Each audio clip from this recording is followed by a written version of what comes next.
Well, hello everybody and welcome to this evening's Third Online. It is nice to have you with us again. I hope you're all doing alright, guys. So this evening, Jordan is going to be doing our challenge, so we'll have him in a minute doing some technical wizardry on the computer where, well, you'll just see in a minute. He's done very well with his technical stuff tonight. And then followed by him, we've got Beth-Anne giving us a great word about Ruth. So please listen up and listen to Jordan. So, hey guys, I hope you're doing okay. And I'm back again with another challenge for you guys. And today I thought it would be good to jump back on the web and find a little challenge. And so today I'm going to take you guys to a website called Geoguess. Again, this is another game that I used to play quite a lot and it's quite fun and quite addictive. So let's see how it goes. So I will share my screen. And you should hopefully be able to see this. Amazing. So here on the screen, we have a random place on Google Maps. And our job, it's very easy, it's very simple. We've effectively got to try and find out where this place is. I am guessing this is somewhere in Europe. It doesn't look very sandy. It doesn't look like very deserty. So maybe it's not in like Spain or Italy or somewhere like that. And these houses, they look a little bit German-esque, I think. I don't know. So what I'm going to do is I'm going to jump down to the map here, zoom in a little bit, and then see if I can I move? No, I can't move. Why can I only go in and out? That's not helpful at all. No, I didn't want to do that. Didn't want to do that. Okay, let's try and move over. Oh, I think I'm moving. Okay, so we're going to go over to Germany. Oh, is it Germany or is it like Poland? Let's go for it just south of Berlin. Let's go there. Let's guess. How close are we? Oh, okay. I was 1,000 kilometers off. It was actually in France near somewhere. Tall? I don't know. Okay, I'm going to play the next round. Let's see how this one goes. Okay, this looks like the UK. I recognize this place. A barbershop. That's our type of traffic lights. But where on earth is it in the UK? That is the question. Let's go see if we can find any signs at all. Which help us work out where it is. Is this a sign? I'm not entirely sure. Maybe it's like Yorkshire or somewhere like, no, actually I don't think it's that. Okay, where is this place? Oh, there's a sign here on the right. Let's go around and turn around and see if we can read it. Oh, is it gonna let me turn? Okay, this is Dewsbury. I have no idea where Dewsbury is, and this place is near Dewsbury. Oh, that's not helpful. Okay, so let us think about where it could be. Oh, there's a sign up there on the shop. Maybe it says where the shop is. Let's have a look. Oh, look at this caravan. It's moving away from us. Okay, Oh, I found it. It is High Street. Oh, why is it not loading? Why is it pixelated at this moment? It's not what we need. Okay, where's my map gone? I'm ready to guess, I think. We're just going to guess. Oh, what is going on here? We're having an absolute mare. Okay, so I don't know why my map's gone. We've got the map. Okay, so don't know how I've got that back, but I've got it back. So let's go over to the US, and we are a little bit further along. Okay, so I'm guessing this is probably somewhere like Yorkshire. So Sheffield is in Yorkshire. So what we're going to do is we're going to go for... Oh man, I have no idea. Okay, let's maybe see Doncaster here. Let's go for about there. There looks like a town that's there. Let's have a look. Oh, I was actually not that far away, to be fair. No, was I? No, I wasn't that far away at all. I was 40 kilometers. That's not too bad. I'll take that as a positive win. Okay, round number 3. Let's give this a go. Okay, this looks like... Oh, I've highlighted it. What is going on with this silly map?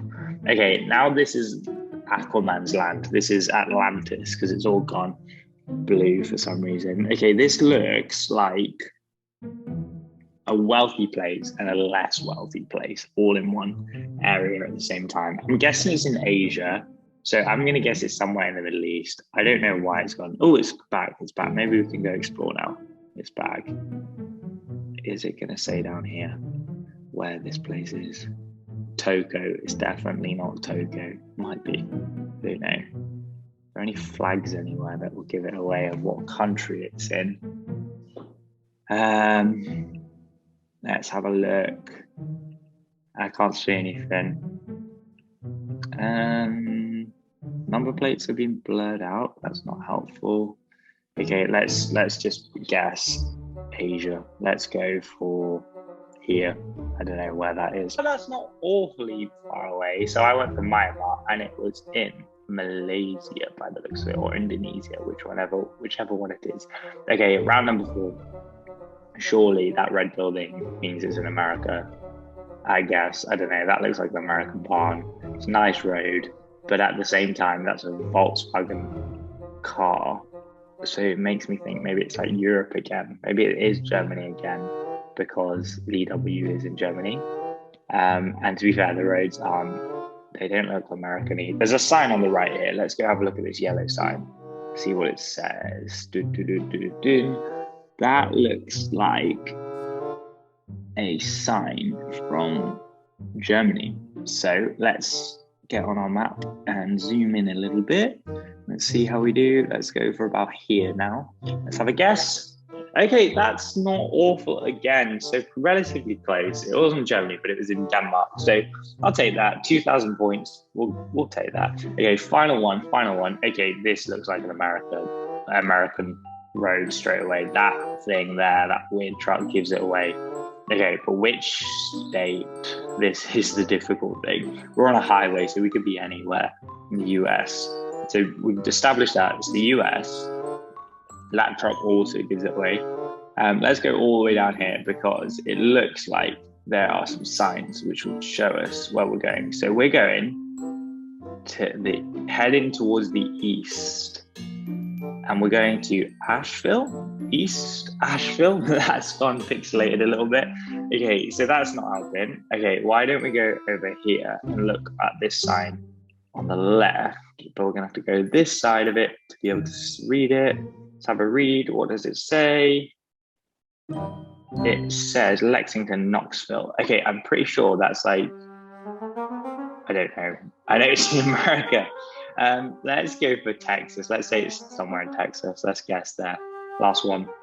Congratulations, you've received a new badge. Continue. Oh, I wasn't like massively far off. Like, look, ooh, I wasn't that far off. It looks like that was in Tennessee, and I went for Texas. So I was like 1,400 kilometers. Okay, that's quite far.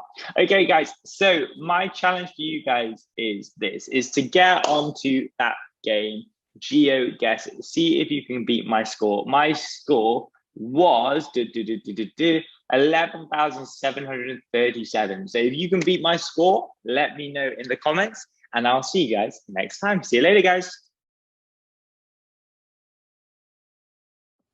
Hello, Serge. It's a pleasure to be talking to you today, and I'm going to talk to you today about Ruth. Yeah, you can see it. It's only 4 chapters long, so I encourage you to read it if you haven't read it. But it is a great story, one that I love. I normally talk to you about Esther, but today I'm talking to you about Ruth. Ruth was the daughter-in-law to a woman named Naomi.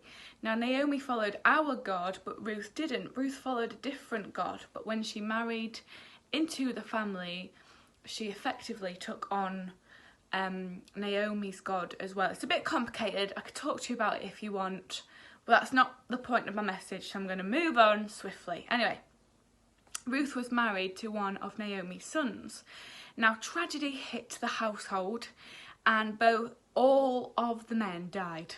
So that's Naomi's husband, Ruth's husband, and Opal's husband, which is Naomi's other son. So all of this happened really quickly, and in those days to be a widow was quite shameful.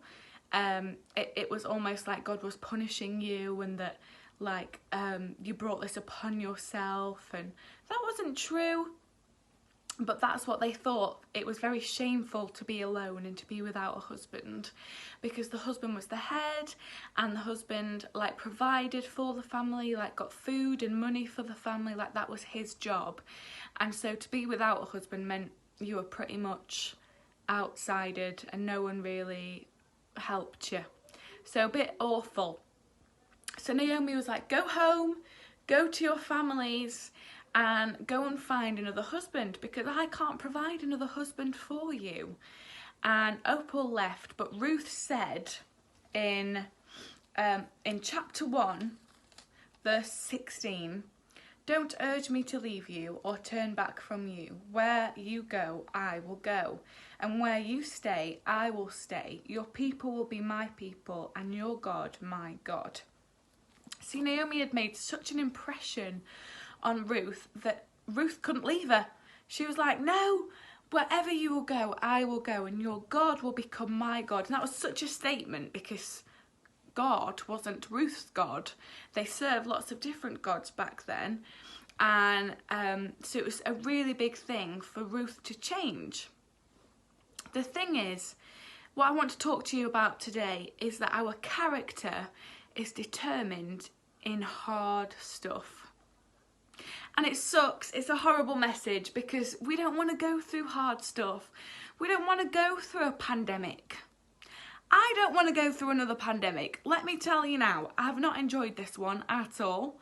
And so we don't want to go through hard stuff. We don't want our dads to die. We don't want our brothers to die. We don't want our husbands to die or sons to die. And yet that's what happened to Naomi and Ruth. Their husbands and Naomi's sons died. At the start of the book, Naomi becomes very bitter, very hurt and very upset. She says, God's left me and God's hurt me and God's upset me. Everyone should just call me Mara, which means bitterness. Everyone should just leave me alone. I'm so sad. And Ruth was like, you need to get a grip. Come on, let's keep going. God still loves you. Let's go. So they went back and God provided for them. God provided a man for Ruth, and they had a son that brought Naomi out of her bitterness, that brought Naomi out of her shame. The thing is, we all go through hard stuff. I can tell you now, I've been through hard stuff, and it's not nice. And it's nothing that I wish on anyone, but our character is determined in the hard stuff. Instead of being upset and getting bitter, Ruth was faithful and obedient to God. She listened and she went and she collected up barley to eat, and she went to the fields and she listened to what Naomi said, and every day she would get up and choose not to be sad and bitter.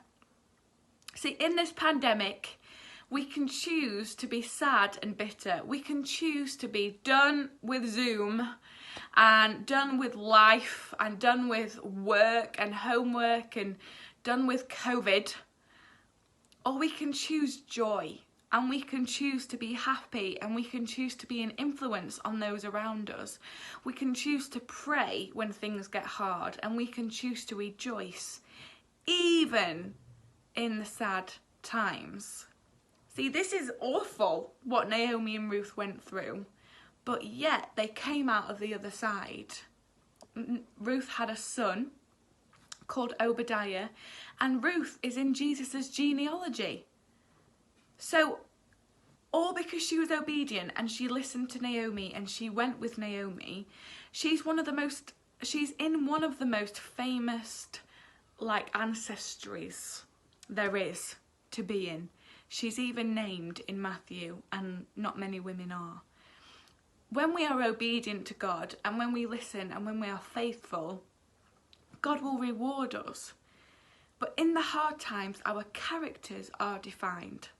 Are you going to be bitter and upset and hurt, or are you going to be joyful even in the hard times? I hope this has encouraged you, and I hope that you choose to be joyful and happy and prayerful and compassionate and loving and caring and kind and all the good things. Let your character reflect your heart. Love you guys. See you next time. Thanks for joining us tonight, guys. It's been another good one. I hope you've enjoyed yourselves and got something from it tonight. Thank you to Jordan and to Beth-Anne for their mighty efforts this evening. I have no announcements tonight, so you might be glad to know. So without further ado, I will see you next week, or maybe in person somewhere on the wandering streets of Uttoxeter, now that we can go out and about and enjoy our lives slightly more than we could before. Anyway, as ever, send us any prayer requests, or if you just want to chat to us, that'd be cool. And you know where we are. Church is back on Sundays at Renew Church at 9:30 and 11, which you've registered for online. So if you'd like to come and see us, we'll be there probably every week. So we'd love to see you there. If not, see you soon.